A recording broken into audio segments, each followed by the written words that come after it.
Le soir étant venu, comme c'était la préparation, c'est-à-dire la veille du sabbat, arriva Joseph d'Arimathée, conseiller de distinction, qui lui-même attendait aussi le royaume de Dieu. Il osa se rendre vers Pilate pour demander le corps de Jésus. Pilate s'étonna qu'il fût mort si tôt, fit venir le centenier et lui demanda s'il était mort depuis longtemps. S'en étant assuré par le centenier, il donna le corps à Joseph, et Joseph, ayant acheté un linceul, descendit Jésus de la croix, l'enveloppa du linceul et le déposa dans un sépulcre taillé dans le roc.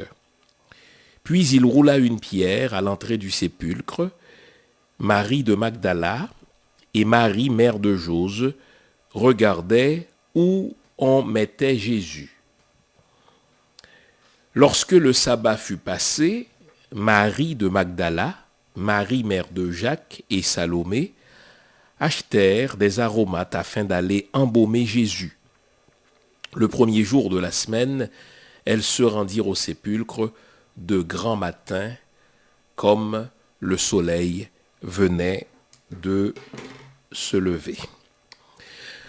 Bonjour mesdames, bonjour messieurs, bonjour le monde. Bienvenue à notre émission Lumière sur le monde. Ici le pasteur Jean-Fils Aimé au micro, à la mise en onde Junie Limage et pour les caméras Winnie J. Bon, alors l'émission d'aujourd'hui sera évidemment une suite à celle que nous avons présentée la semaine dernière. La semaine dernière, nous nous sommes posé la question de la réalité de la résurrection de Jésus. Nous nous sommes intéressés aux récits et nous les avons comparés, ces récits-là, les uns aux autres. Et nous nous sommes posé la question, se pourrait-il que les récits de la résurrection de Jésus soient tout simplement de la supercherie, parce que on ne peut, d'un point de vue historique, n'est-ce pas, résoudre ces contradictions. Combien de personnes ont vu Jésus? Est-ce qu'il y en a vraiment qui l'ont vu? Dans quelles circonstances ces personnes-là ont vu Jésus? Qu'est-ce qu'elles sont allées raconter? En sorte qu'on a vu que non, ça ne tient pas la route d'un point de vue historique. Aujourd'hui, nous allons faire un pas de plus. La semaine dernière, nous avons utilisé, si vous voulez, comme contexte du déroulement de ces récits-là, un contexte de cour. Nous étions dans un tribunal et vous étiez le juge. D'un côté, il y avait ceux qui croyaient dur comme fer à la résurrection de Jésus-Christ. Nous les avons appelés à la barre pour, si vous voulez, verser leur témoignage, n'est-ce pas, au dossier du tribunal. Et vous-même, vous avez conclu que non, c'était trop contradictoire pour conclure à une résurrection factuelle. Et comme on dit, dans le doute, il fallait tout simplement s'abstenir. Je pense que toute personne sensée fait ça. Aujourd'hui, donc, nous allons faire un pas de plus. Nous ne serons plus au tribunal. Je vais vous inviter à exercer le travail d'un chercheur. Aujourd'hui, nous allons mener une enquête sur le terrain. Les premiers textes qui nous ont parlé de Jésus sont précisément les évangiles, pas vrai? Donc nous allons les analyser dans ce qu'ils nous présentent comme, si vous voulez, récit de résurrection, mais ce n'est pas tant la question de la véracité, de la factualité de cette résurrection qui m'intéresse, que est-ce que les récits tels qu'ils nous sont présentés sont possibles du point de vue historique? Est-ce qu'ils sont possibles du point de vue culturel? Donc, nous allons faire techniquement ce qu'on appelle en théologie, n'est-ce pas, de l'analyse historico-critique. Nous allons replacer chaque texte dans son contexte historique et nous allons nous demander, est-ce que c'est possible que cela se soit produit historiquement comme ça, hein? Mais quand je dis histoire, ce n'est pas histoire au sens large du terme, dans l'histoire concrète de la Judée au 1er siècle. La Judée était sous le contrôle, n'est-ce pas, romain. Elle était habitée, entre autres, par le peuple juif. Donc, nous allons voir dans le contexte historique de cette Judée qui est sous contrôle romain, mais une Judée qui est habitée, entre autres, n'est-ce pas, par les Juifs. Est-ce que ce qu'on raconte dans ce texte-là, est-ce qu'il est historiquement possible ?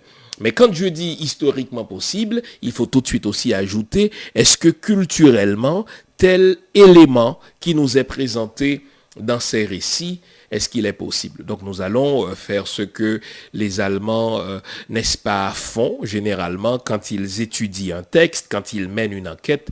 Nous allons replacer chaque texte dans son Sitz im Leben, dans son contexte de vie. Donc nous allons donc faire de l'analyse historico-critique. Nous allons enquêter d'un point de vue historique, nous allons enquêter d'un point de vue culturel pour voir si ce qui nous est présenté est historiquement possible, est-ce que c'est culturellement possible, sinon, je vais vous poser une autre question, si tout cela est faux, se pourrait-il que Jésus soit une fiction littéraire ? Et c'est la question que je vous lance aujourd'hui et à laquelle je vais vous inviter à répondre à la fin de l'émission. Est-ce que Jésus est une fiction littéraire ou est-ce qu'il y a eu un Jésus historique? Pour l'instant, c'est trop tôt pour vous de répondre, je le sais.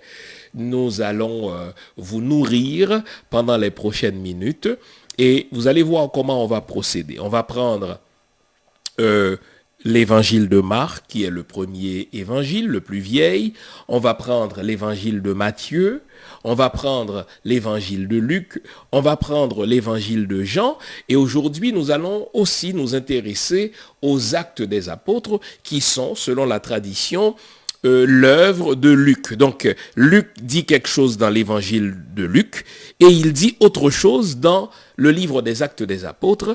Et vers la fin de l'émission, je vais vous poser la question, si tout cela est culturellement impossible, si tout cela est historiquement impossible, il nous faut pousser la logique un peu plus loin. Se pourrait-il que Jésus lui-même soit une fiction littéraire?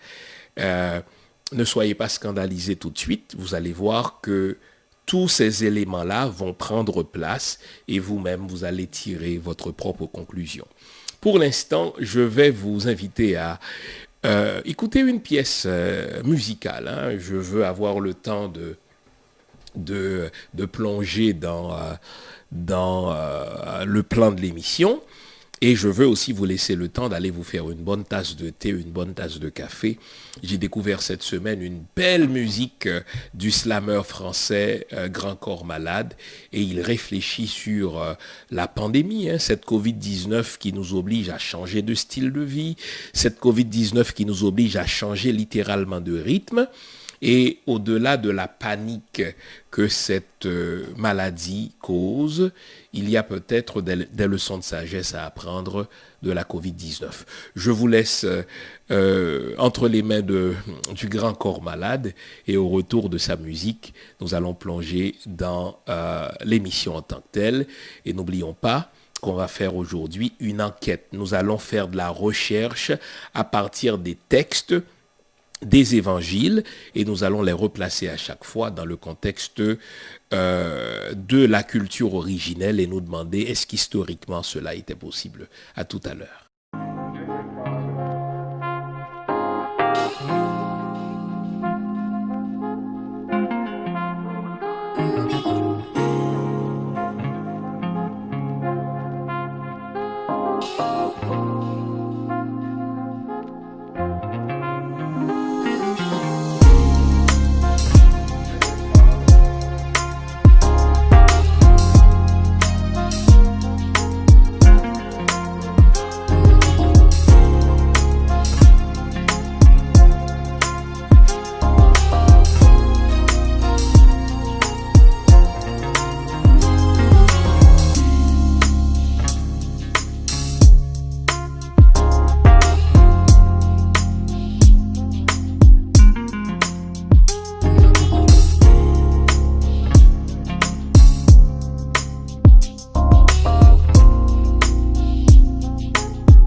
Il est dit que Jésus est mort à la croix et que il n'a pas souffert longtemps, contrairement aux autres suppliciés dont la souffrance pouvait durer plusieurs heures, parfois même plusieurs jours, nous dit, n'est-ce pas, l'historien juif Flavius Joseph. Dans le cas de Jésus, la souffrance semble avoir été brève, si bien que même Pilate était étonné d'apprendre que Jésus soit déjà mort. Mais ce n'est pas tellement la longueur de la souffrance qui m'intéresse que ce qui va se faire. Donc, Jésus étant mort, n'est-ce pas, à la croix, on le descend de la croix. Et puisque nous dit Marc, c'était jour de préparation, donc c'était vendredi soir, on s'est précipité d'inhumer Jésus, on s'est précipité, n'est-ce pas, de le mettre au sépulcre. On a roulé une pierre devant le sépulcre. Et il y avait, nous dit l'évangile de Marc, 3 femmes qui regardaient la chose. Puisque c'était vendredi soir et que le lendemain allait être le sabbat, elles sont retournées vaquer à leurs occupations religieuses en tant que 3 femmes juives pieuses. Et le surlendemain, c'est-à-dire le premier jour de la semaine, le dimanche, elles sont revenues au tombeau avec des aromates dans le but d'embaumer Jésus. Bon, si vous n'êtes pas avisé en matière de culture juive, c'est un petit bout de texte que vous lisez et vous ne vous y arrêtez pas parce que vous dites tout simplement, ces femmes-là semblent avoir été attachées à Jésus, elles semblent avoir eu pour Jésus, n'est-ce pas, une grande admiration, elles sont restées jusqu'au bout pour voir où on avait mis le corps de Jésus, c'est-à-dire où on l'avait inhumé, et elles sont revenues le surlendemain, c'est-à-dire elles ont laissé passer le sabbat et sont revenues le premier jour de la semaine dimanche pour embaumer le corps de Jésus. Pensez-y, est-ce que cela se fait? Je vous pose la question, peu importe votre culture, vous êtes haïtien, vous êtes québécois, vous êtes arabe, vous êtes français, etc. Quand est-ce qu'on fait l'embaumement d'un corps? Est-ce qu'on embaume un corps après qu'on l'a enterré ou bien est-ce qu'on embaume un corps avant qu'on l'enterre? Vous lisez ce bout de texte, mais vous ne vous arrêtez pas au caractère insolite, voire au caractère culturellement impossible de ce que le texte nous dit. Dans la culture juive, selon la loi de Moïse, et je vous cite le livre des Nombres 19, les versets 11 à 13, on ne doit pas toucher à un cadavre qui a déjà été inhumé. Ça, non seulement la loi de Moïse le condamne, mais la tradition juive elle-même ne procède pas ainsi. Pour qu'il y ait embaumement, l'embaumement doit se faire avant l'inhumation. Exemple, si vous lisez le livre de la Genèse au chapitre 50, les versets 2 à 3, lorsque le père, n'est-ce pas, de Joseph, selon la tradition juive, n'est-ce pas, mourut, Israël, on n'a pas attendu que Israël soit enterré, qu'on le déterre, c'est-à-dire qu'on le sorte du tombeau pour pouvoir l'embaumer. Non, l'embaumement doit se faire avant. Et c'est naturel. Quel est le sens culturel? Quel est le sens religieux? Quel est le sens cultuel de l'embaumement? Eh bien, on veut préparer le corps du défunt à faire le grand voyage. On veut préparer le corps du défunt de manière à retarder la putréfaction et de manière aussi à minimiser, n'est-ce pas, les mauvaises odeurs. C'est pas pour rien que dans le texte de Marc, on nous précise que les femmes sont arrivées avec des aromates. Que sont des aromates? Ce sont des substances odoriférantes, des substances qui sentent bon, qu'on extrait généralement des plantes. Et généralement, pour pouvoir embaumer le corps, on va utiliser l'encens, on va utiliser le girofle, on va utiliser, n'est-ce pas, la cannelle, on va utiliser la muscarde, n'est-ce pas? Ce sont ce sont ces éléments-là qu'on utilisait pour embaumer le corps, mais on le faisait justement avant. On regardait le caractère à la fois illégal du point de vue de la loi de Moïse, mais regardez aussi le caractère, pour ainsi dire, anticulturel, dans le sens qu'il s'oppose aux traditions culturelles juives, qui consiste à laisser inhumer le corps, à l'exhumer pour l'embaumer. Non seulement ce n'est pas logique, mais du point de vue de la loi de Moïse, c'était interdit. La loi de Moïse dit que quiconque touchait à un cadavre était considéré comme impur pendant 7 jours. Or, imaginez que dans le texte, ces femmes sont arrivées avec des aromates. Dans quel but? Dans le but d'exhumer le corps de Jésus pour l'embaumer, auquel cas se rendrait-elle impure? Et en se rendant impure, n'est-ce pas, de cette manière, elles auraient commis quelque chose que la Bible appelle justement un péché. Alors, puisque ce sont des femmes juives, elles n'auraient jamais fait ça. Mais posons-nous la question. Si la loi de Moïse condamne une telle pratique, Nombre 19, versets 11 à 13, et si, d'un point de vue culturel, on n'embaume jamais un corps après qu'on l'a inhumé, dans la culture juive, cela ne se fait jamais. D'ailleurs, c'est vraiment bien codifié dans la Mishnah. Vous vous posez la question, qu'est-ce que c'est que la Mishnah? La Mishnah, ce sont des recueils qui rassemblent justement les traditions rabbiniques, les traditions cultuelles, les traditions religieuses du peuple juif depuis, n'est-ce pas, au moins le 6e siècle avant Jésus-Christ. Alors, voilà un texte qui suggère que des femmes juives ont fait quelque chose qu'aucun juif n'aurait fait. Voilà un texte qui suggère que des femmes juives se seraient souillées contrairement à la loi de Moïse. La question c'est, la personne qui écrit ce texte-là, connaît-elle la loi juive? Je vous pose la question. C'est pas pour rien que j'avais pris le temps de vous dire que l'évangile selon Marc est écrit par Marc sous le contrôle, sous l'inspiration de Pierre, qui est lui-même juif.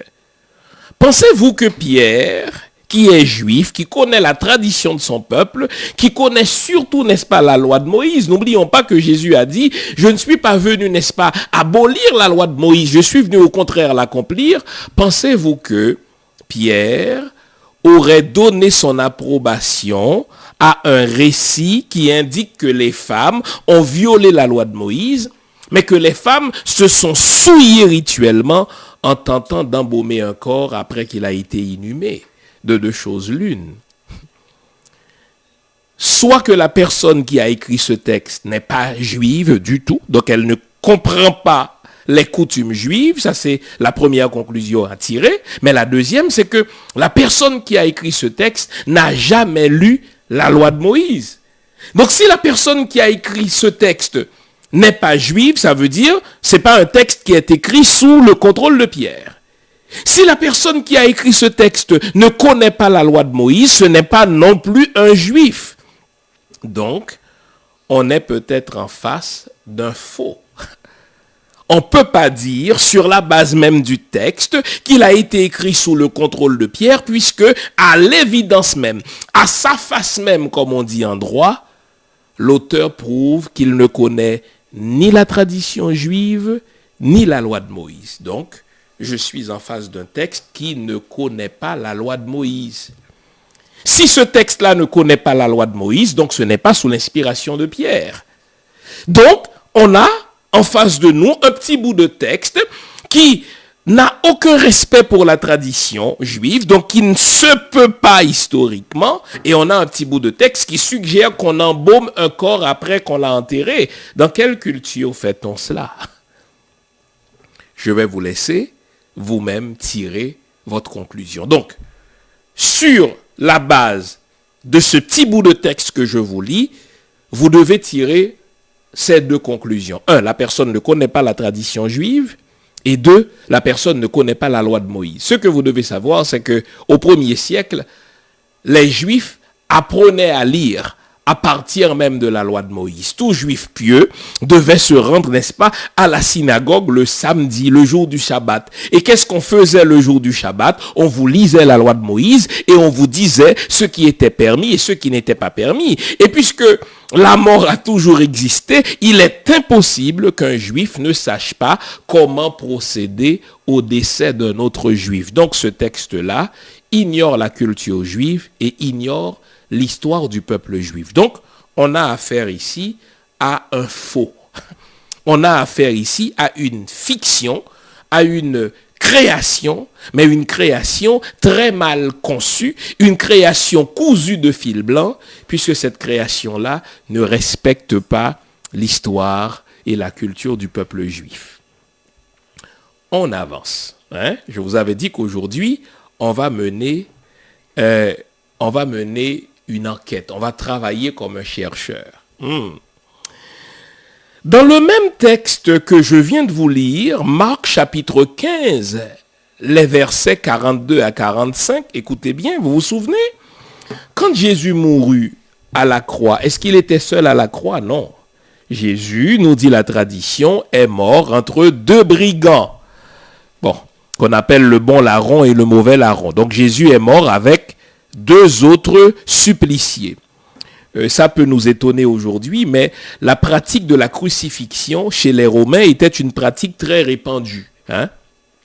Vous savez que parfois, on allait jusqu'à crucifier 500 personnes en une seule journée, nous apprend Flavius Joseph. Parfois, on crucifiait jusqu'à 600 prisonniers. Donc, c'était une punition qui était réservée aux esclaves rebelles, aux esclaves qui s'étaient soulevés contre leur maître, aux esclaves violents par exemple. Et c'était aussi, n'est-ce pas, une punition qu'on réservait aux étrangers. Si tu étais citoyen romain, tu étais un citoyen trop noble pour être crucifié. Mais écoutez bien. Donc, la manière dont les gens étaient crucifiés était définie dans la coutume romaine. La manière dont on descendait les corps de la croix aussi n'était pas laissée au hasard. Cette manière-là était définie par la coutume romaine, en sorte que je vais vous faire voir quelque chose qui historiquement ne se peut pas. Jésus est mort entre deux brigands et on nous dit qu'à un moment donné, Marc nous dit c'est Joseph d'Arimathée, un homme de grande réputation, mais juif, qui est allé voir Pilate. Qui est Pilate? Pilate, c'est le préfet, n'est-ce pas? C'est le gouverneur de la Judée, ça veut dire le représentant de l'empereur lui-même à Judée. Il a passé 11 ans comme gouverneur à Judée. Et il est important de se rappeler un certain nombre de choses sur Pilate. Pilate était très détesté des Juifs. C'était un homme cruel et lui, il n'avait aucune motivation de plaire au peuple juif. Et les Juifs le lui rendaient bien. Il ne s'aimait pas. Pilate ne faisait rien pour plaire aux Juifs et les Juifs, n'est-ce pas, ne l'aimaient pas non plus, si bien qu'ils ont tenté à plusieurs reprises de porter plainte contre Pilate à Rome même, auprès de l'empereur. Écoutez-moi bien. Vous savez ce que dit la tradition? La tradition dit que quand un prisonnier ou bien un étranger est crucifié, son corps doit rester à la croix jusqu'à la putréfaction. Ça veut dire que quand on crucifiait quelqu'un, quand on clouait quelqu'un à la croix, son corps restait là parfois plusieurs jours et c'est les oiseaux, imaginez, n'est-ce pas, des animaux sauvages qui viennent, n'est-ce pas, dévorer sa chair. Le corps devait rester là jusqu'à la putréfaction. C'était l'humiliation totale. Non seulement les gens étaient crucifiés complètement nus, déjà, quand vous entrez dans une église, vous voyez que le Jésus que vous voyez au beau milieu de votre église, il a, je ne sais pas, un petit caleçon qui cache son zizi. C'est un contresens historique, puisque les crucifiés étaient dépouillés complètement de leurs vêtements. Ça faisait partie de l'humiliation. Mais on ne descendait pas le corps, le cadavre d'un crucifié avant la putréfaction. Donc, le texte nous dit d'abord, il y a une contradiction. Jean chapitre 19 nous dit que c'est Nicodème qui est allé avec Joseph d'Arimathée demander à Pilate de descendre le corps de Jésus avant la putréfaction. Dans Marc, c'est Joseph d'Arimathée. Au fait, celui qui écrit ce texte est plus préoccupé ici par un verset de la loi de Moïse que par la loi romaine. Qu'est-ce qui préoccupe l'auteur du soi-disant l'évangile de Marc? Deutéronome 21, 22 à 23. Bien, Deutéronome 21, 22 à 23 nous dit que quiconque est pendu à la croix est considéré comme un maudit. Et on doit se précipiter de descendre son corps de la croix avant la tombée du jour pour éviter d'attirer la malédiction de l'Éternel sur toute la communauté. Ça, le juif, il le sait. Et la personne qui écrit ce petit bout de texte semble être au courant de cette tradition juive parce qu'elle sait, cette personne-là, qu'un juif n'accepterait jamais que le corps de crucifié reste à la croix jusqu'à la tombée du jour. Mais ça, c'est la tradition juive. La loi romaine, la coutume romaine fait justement le contraire. Quand on crucifie un criminel, un esclave révolté ou un étranger qui a été reconnu, n'est-ce pas, coupable de crimes de droit commun, on devait laisser pourrir son corps à la croix, que les oiseaux viennent, n'est-ce pas, se régaler à même son cadavre et que les gens qui passent par là puissent se dire « jamais cela ne va m'arriver ». Donc, d'un point de vue historique, du point de vue de la coutume romaine, du point de vue du droit romain, il est impossible, alors je vous le dis, il est impossible qu'on ait descendu le corps de Jésus avant que ce corps, n'est-ce pas, ne passe par la putréfaction et que ce soit les oiseaux justement qui aient dévoré son cadavre. Mais vous notez, il y a quelque chose encore de plus insolite. 3 hommes sont crucifiés, 3 hommes sont à la croix, et Marc nous dit que Joseph d'Arimathée a été demandé la permission de descendre spécifiquement le corps de Jésus, ce qui laisse supposer que les 2 autres corps, n'est-ce pas, sont restés là jusqu'à la putréfaction. Du point de vue du droit romain, cela ne se faisait pas.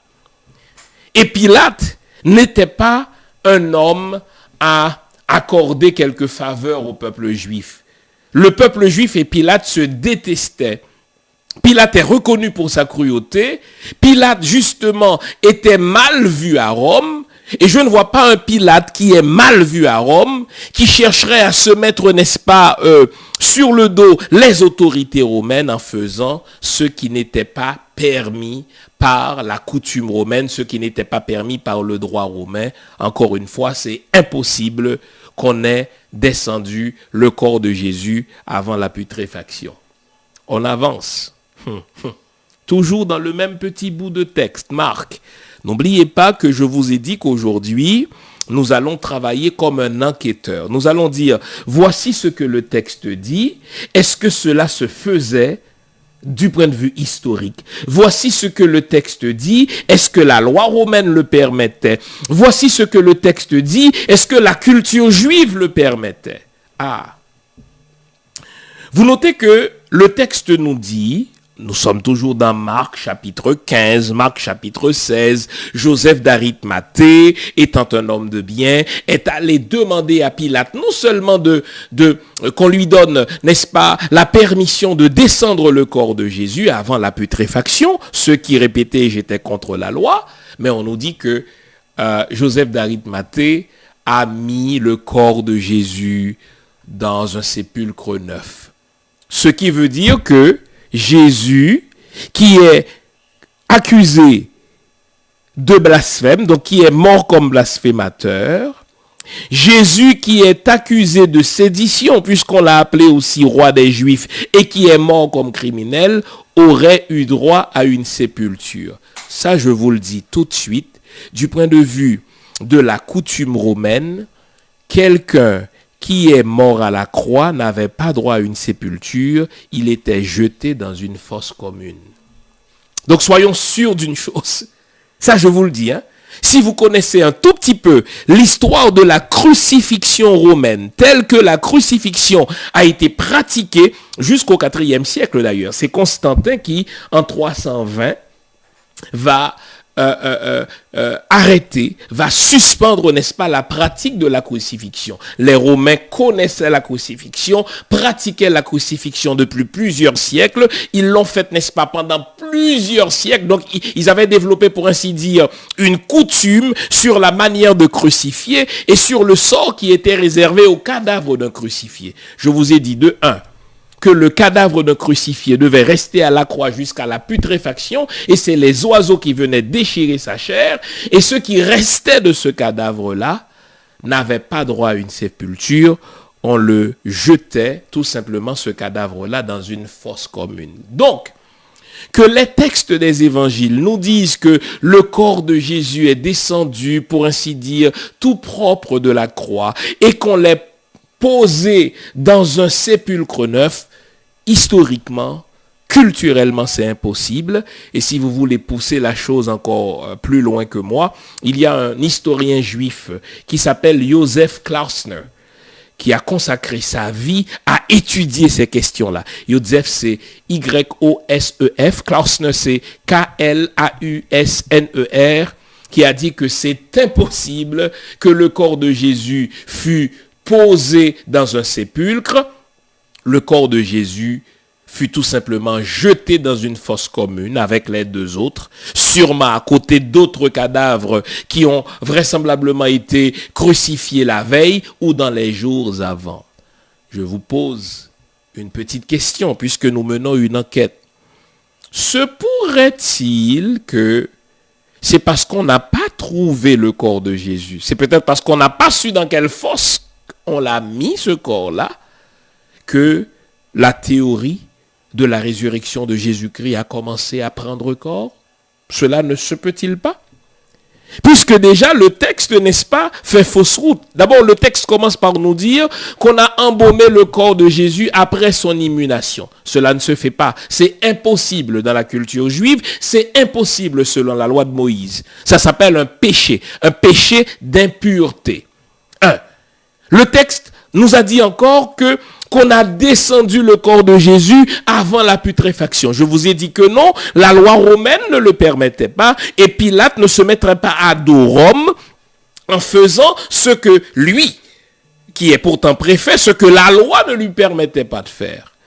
Et en plus, le texte nous dit que Joseph d'Arimathée aurait pris le corps de Jésus, lui aurait accordé une sépulture en posant ce corps dans un sépulcre neuf. Je vous ai dit que du point de vue de la loi romaine, c'était impossible puisque les cadavres de tous les suppliciés, les cadavres de tous les crucifiés étaient tout simplement jetés dans une fosse commune.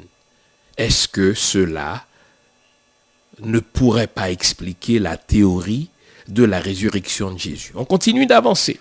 N'oublions pas qu'aujourd'hui, nous sommes des enquêteurs, nous sommes des chercheurs. Nous prenons les textes au pied de la lettre et nous nous demandons, est-ce que ce que le texte dit est culturellement possible?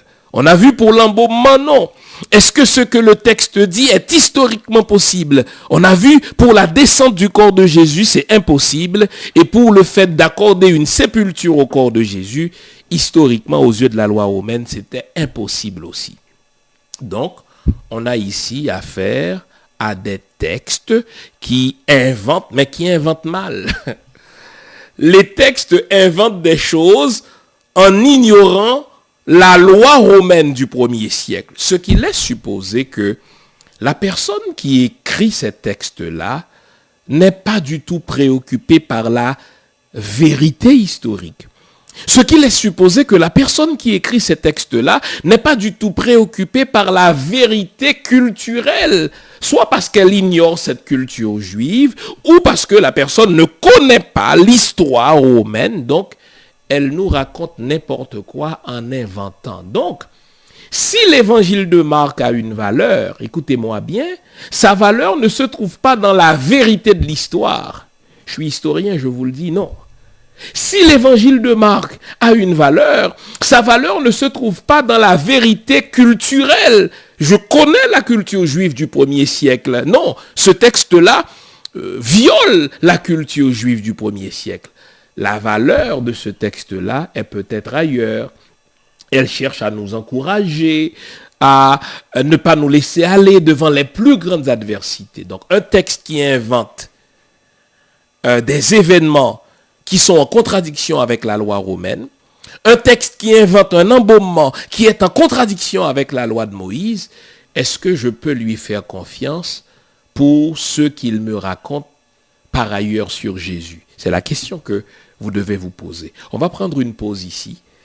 Et au retour de la pause, je vais continuer à vous démontrer autre chose qu'on retrouve dans les évangiles qui sont culturellement et historiquement impossibles. À tout à l'heure.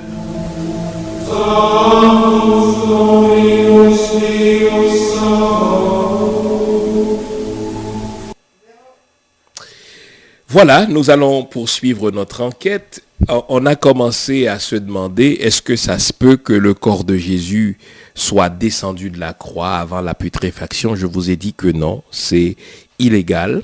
Pilate ne se serait jamais mis à dos Rome pour plaire aux Juifs. D'ailleurs, il ne cherchait pas non plus à leur plaire. Pourquoi ferait-il cela? On s'est posé la question, est-ce que Jésus a eu droit à une sépulture? Je vous ai dit que non. Les crucifiés, leurs cadavres étaient jetés dans une fosse commune, pas vrai? Et là, on va se poser une autre question, toujours sur la base des textes.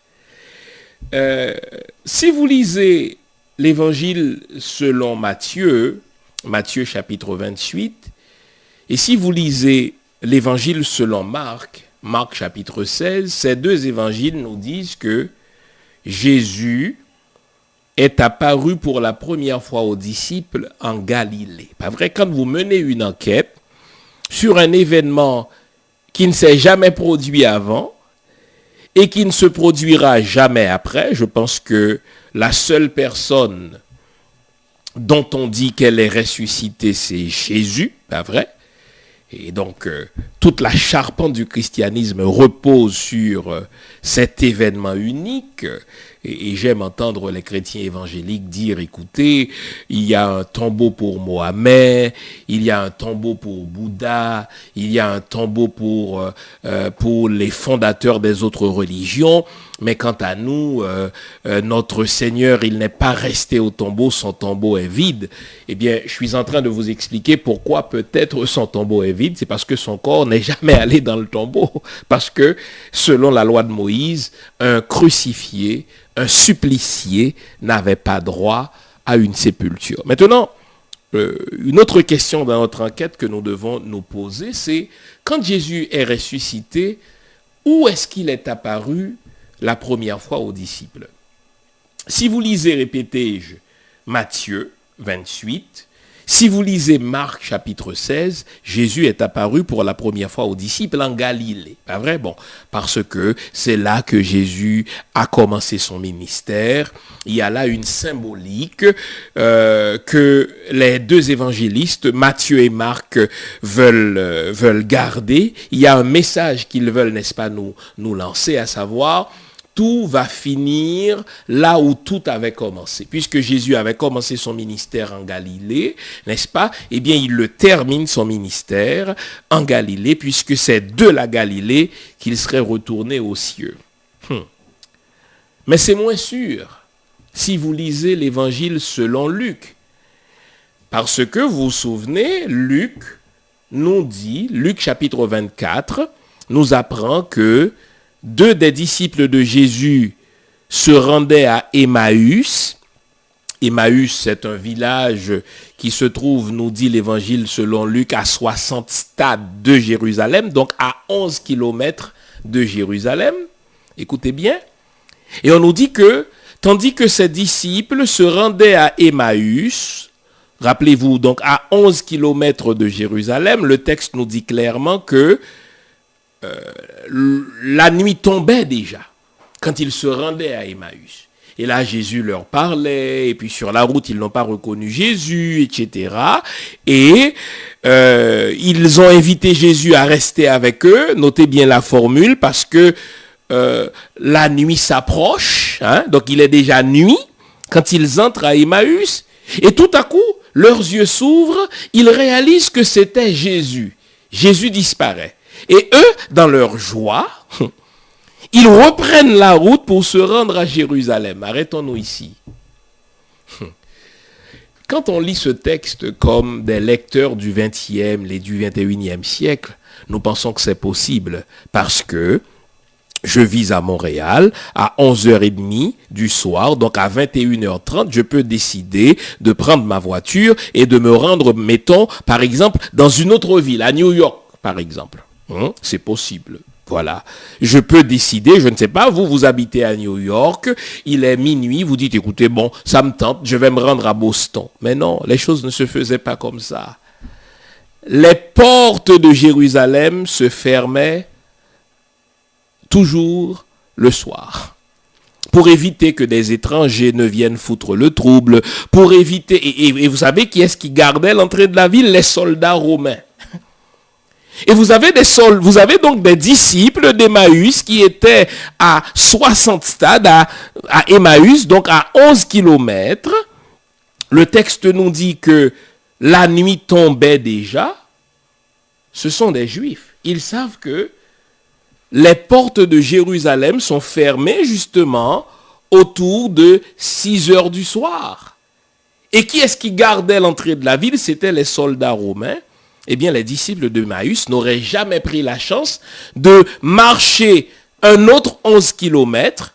On dit qu'en général, les humains marchent quelque chose comme au rythme de 4,3 km à l'heure. Donc, ça veut dire qu'ils auraient mis 3 autres heures pour retourner à Jérusalem, c'est ce que le texte nous dit, et étant rendus à Jérusalem, ils sont allés annoncer aux autres disciples que Jésus est vraiment ressuscité, et Jésus se serait apparu à eux dans la chambre haute à Jérusalem. Non seulement historiquement ce n'était pas possible, parce que la porte qui donnait accès à Jérusalem était gardée, était fermée à partir de 6 heures du soir. Personne n'entrait, personne n'en sortait. Mais notez la contradiction, c'est important. Si vous prétendez que Jésus est ressuscité et que Jésus est apparu la première fois aux disciples en Galilée, vous ne pouvez pas, dans un autre évangile, ici dans l'évangile selon Luc, nous dit que Jésus est apparu pour la première fois aux disciples à Jérusalem. Il y a quelque chose qui ne fait pas de sens. Comprenons-nous, replaçons la chose dans un contexte actuel. Disons que nous sommes au 21e siècle et puis vous prétendez que Jésus est ressuscité. Quelqu'un qui doute comme moi, je vais vous dire, ok, il est apparu aux disciples, fine. Mais où est-ce qu'il est apparu la première fois aux disciples? Imaginez que 2 évangiles me disent que Jésus est apparu la première fois aux disciples à Montréal. Fine. Et puis un autre évangile qui est lui aussi inspiré, donc qui fait autorité, l'évangile de Luc, n'est-ce pas, nous dit que non, Jésus est apparu la première fois aux disciples à Jérusalem. Vous allez avoir de sérieux doutes sur la véracité de ces récits. Il ne présente pas des faits conciliables. Il ne présente pas des faits différents. Il présente des faits opposés.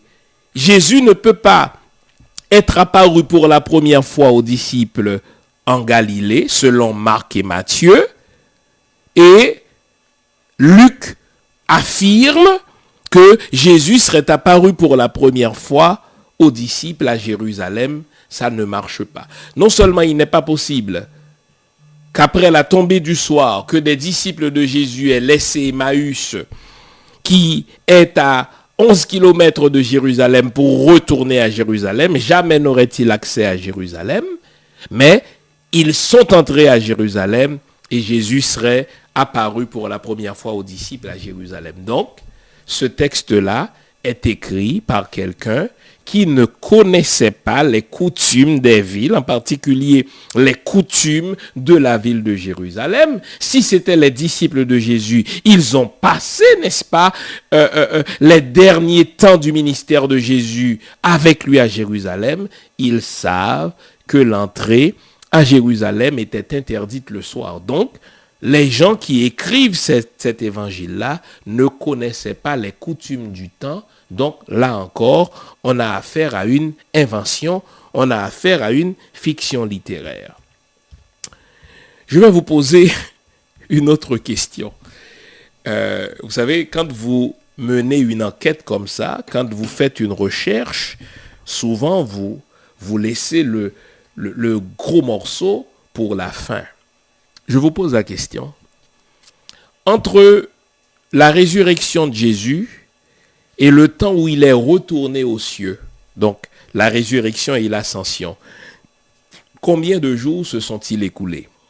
Ah, vous vous souvenez, dans l'Église catholique, sur la base du livre des Actes des Apôtres, on nous dit que Jésus est remonté aux cieux 40 jours après sa résurrection. Vraiment? Êtes-vous sûr de cela? Moi, je vais vous montrer les contradictions que les autres textes nous disent. Si vous lisez Matthieu chapitre 28, les versets 16 à 18, si vous lisez Marc chapitre 16, le verset 19, Marc et Matthieu semblent nous dire que Jésus est ressuscité. Quelques jours après, il est apparu aux disciples en Galilée. Et dès qu'il est apparu aux disciples, il est monté aux cieux. Donc, ces textes semblent nous dire que Jésus est monté aux cieux le jour même où il est apparu aux disciples. Il voulait seulement leur donner une preuve qu'il est vraiment ressuscité et il est monté aux cieux. Fine. Si vous lisez l'évangile selon Saint Jean, si vous lisez Jean chapitre 20, les versets 19, les versets 26, les versets 30, Jean semble nous dire que Jésus est retourné aux cieux 8 jours après sa résurrection. Jésus a fait une première apparition et le texte nous dit environ 8 jours plus tard, il est apparu aux disciples, n'est-ce pas? Et tandis que les disciples le regardaient, il est monté aux cieux. Waouh! Matthieu et Marc semblent nous dire le jour même, il est retourné aux cieux. Jean nous dit environ 8 jours. Mais mieux, Luc chapitre 24. Luc nous dit que lorsque Jésus est ressuscité, les disciples ne voulaient pas le croire.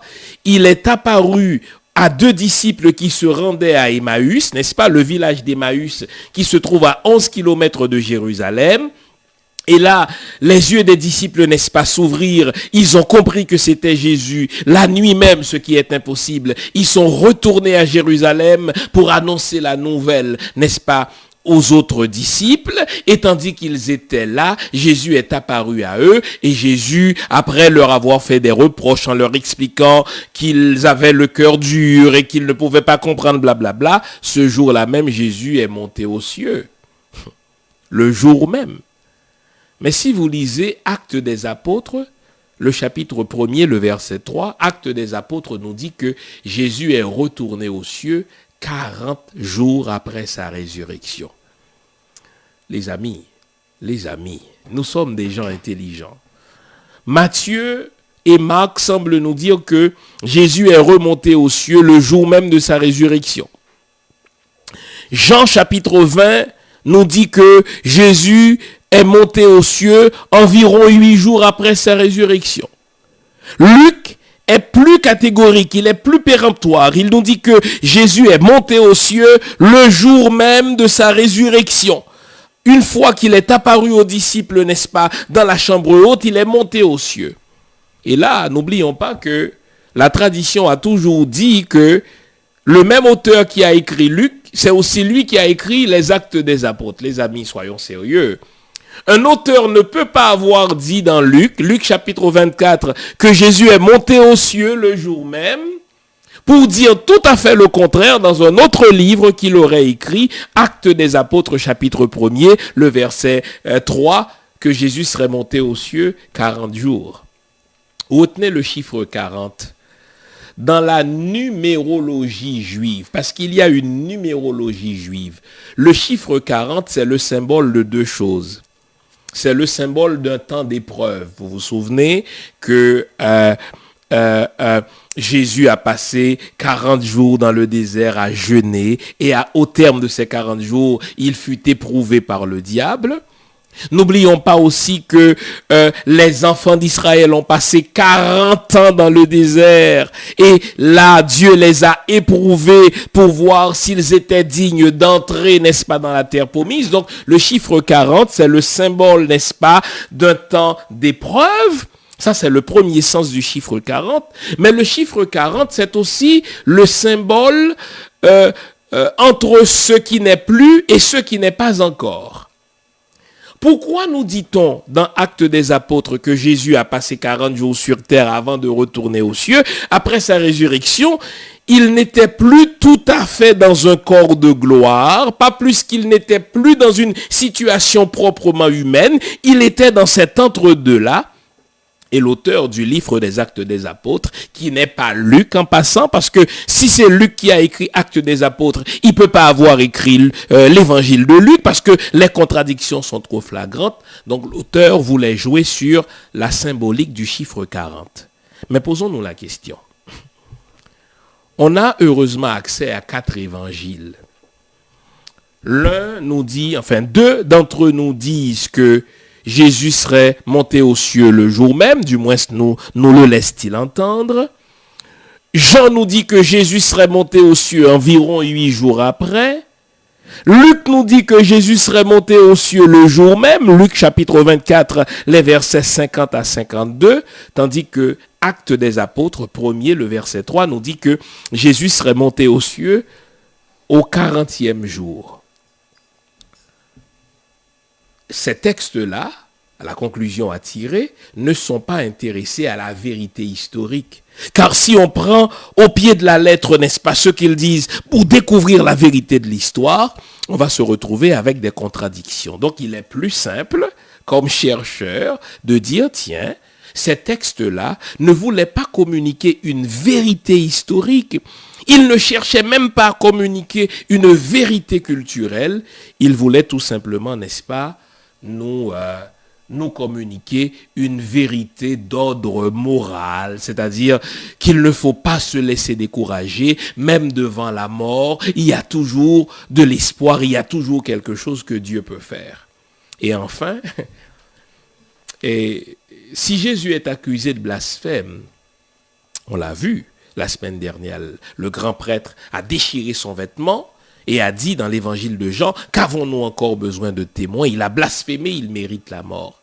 Si Jésus est accusé de blasphème, il ne peut pas mourir de crucifixion, il doit mourir de lapidation. Il doit mourir par la lapidation. C'est ce que voulait la loi de Moïse et c'est ce qu'on a vu effectivement dans le cas d'Étienne, selon Actes des Apôtres chapitre 7, les versets 56 à 60.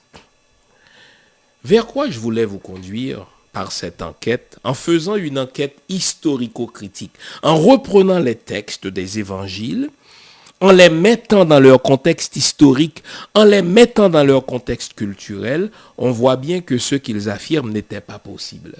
C'était de l'invention, c'était de la fiction. Maintenant, je vais vous poser une question.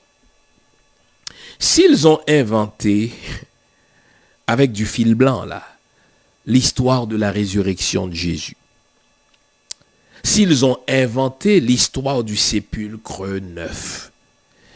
S'ils ont inventé l'histoire de l'ascension de Jésus le jour même, 8 jours plus tard, 40 jours plus tard, se pourrait-il que Jésus lui-même soit une invention littéraire?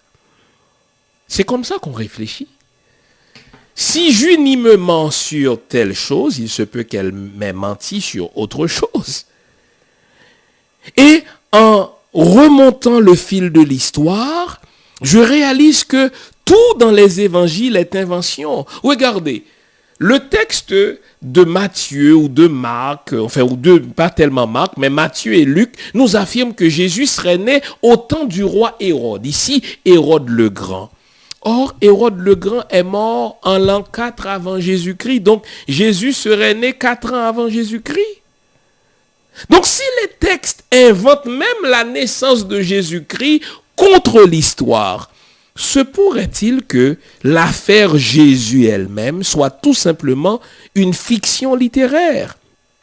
Voilà, je vous entends, vous êtes choqués, vous êtes scandalisés, vous dites, ah oui, le pasteur Fils-Aimé est en train de dire que Jésus n'a jamais existé, que c'est le fruit d'une invention. Pour moi, Jésus est vivant. Retenez bien ce que vous dites, pour vous, Jésus est vivant. Laissez-moi terminer avec quelque chose. Écoutez-moi bien. Vous savez, je suis historien de formation, mais je suis aussi un grand lecteur de romans, je suis un grand lecteur de pièces de théâtre. Il n'y a pas de personnage plus vivant que des personnages fictifs. Si je vous dis Roméo et Juliette, vous savez de qui je parle, pas vrai? Et pourtant, Roméo et Juliette n'ont jamais existé. Ce sont des fictions littéraires de Shakespeare. Savez-vous qu'aujourd'hui, dans des cercles littéraires, on pense que ce n'est même pas Shakespeare qui a écrit Shakespeare? Donc, le fait par moi de vous dire que Jésus est peut-être une fiction littéraire ne vous empêche pas d'utiliser le nom de Jésus pour prier, par exemple. Le fait par moi de vous dire que Jésus est une fiction littéraire ne vous empêche même pas de croire en lui, puisque les textes veulent que vous croyiez en lui. Mais de grâce, ne confondez pas vérité religieuse avec vérité de l'histoire. Les évangiles n'enseignent pas une vérité historique. Les évangiles n'enseignent même pas une vérité culturelle. Quand vous lisez les évangiles, ceux qui les écrivent semblent ignorer la culture juive. En sorte que si quelqu'un, sur la base des évangiles, à partir des enquêtes historico-critiques dont je viens de vous donner un simple aperçu, si quelqu'un devait conclure que Jésus est une fiction littéraire, il n'aurait pas tort. Donc, si vous étiez chercheur et que vous vous rendiez compte que même dans ce petit bout d'événement qui décrit la résurrection et ce qui s'est passé après la résurrection, si vous vous rendez compte que les évangiles mentent, ils mentent sur ce qui était possible du point de vue de la loi romaine, ils mentent sur ce qui était possible du point de vue de la culture juive elle-même, est-ce que vous ne pousseriez pas la réflexion jusqu'à vous demander, mais s'ils ont inventé la résurrection, s'ils ont inventé l'histoire de la sépulture, s'ils ont inventé l'histoire de l'ascension, peut-être ont-ils inventé tout simplement Jésus. Jésus est peut-être une fiction littéraire. Ayant dit cela, je ne vous empêche pas de prier Jésus. Je ne vous empêche pas de croire en Jésus. Je ne vous empêche même pas de continuer à lire les évangiles. Je ne vous empêche même pas de dire que Jésus est vivant. Mais il est vivant au même titre que Roméo et Juliette sont vivants. Roméo et Juliette, ce sont des personnages fictifs, mais qui sont racontés dans des termes de monsieur et madame tout le monde. Tout le monde veut vivre un amour aussi fort que celui de Roméo et Juliette, pas vrai? En ce sens, oui, Jésus est vivant. Mais il est peut-être surtout une fiction littéraire. Merci d'avoir été à l'écoute. J'espère que ce que je vous ai dit aujourd'hui va vous pousser à réfléchir sur le contenu de votre foi. Mais je veux surtout que vous reteniez que la foi ne se base jamais sur des faits historiques. Voyez-vous, la foi chrétienne, là, que je connais bien pour l'avoir enseignée, l'histoire du christianisme que je connais bien puisque je suis historien de formation, le christianisme ne se repose pas sur des faits, mais il se repose sur des intuitions, sur des croyances. Or, la croyance, ce n'est pas le savoir. Mes chers amis, je tiens personnellement à vous remercier de votre fidélité à ce qu'on fait à cette émission. J'étais littéralement touché par vos réactions au combien positives à la suite du premier essai vidéo filmée de la semaine dernière. Donc ça donne le goût de faire un deuxième essai. Merci de continuer à nous suivre sur ma page professionnelle Facebook, Jean-Fils Aimé, sur ma page YouTube, Docteur JFA Lumière sur le monde. Et là, en parlant de votre fidélité, j'ai une invitation spéciale à vous lancer. C'est aujourd'hui qu'aura lieu, n'est-ce pas, le lancement de mon tout dernier livre intitulé Haïti, miroir d'une société en décomposition, et si on recommence. Donc, ce soir à 17h, je serai sur Facebook Live et sur YouTube et sur CPAM TV. Donc, je vais vous demander d'être là, en grand nombre, et également de partager, n'est-ce pas, cette page pour qu'il y ait de plus en plus de gens qui nous écoutent et qui soient informés de ce qu'on va dire dans ce livre-là. Dans l'espérance que vous serez là, n'est-ce pas, à 17h, au lancement de mon livre, je vous remercie déjà. Mais déjà aussi, je vous invite à vous rendre sur mon site web personnel www.jeanfilsaimé.com et là, vous aurez une idée de tous les livres que j'ai déjà publiés. On se voit cet après-midi à 17h. Imaginez, s'il n'y avait pas la Covid-19, j'aurais loué une salle et je vous inviterai à venir. Mais là, avec la Covid, c'est moi qui viens chez vous. Vous restez dans le confort de votre salon et je viens vous rencontrer. À 17h plus tard, n'oubliez pas d'être là dès 17h et surtout de partager la page. Merci, au revoir.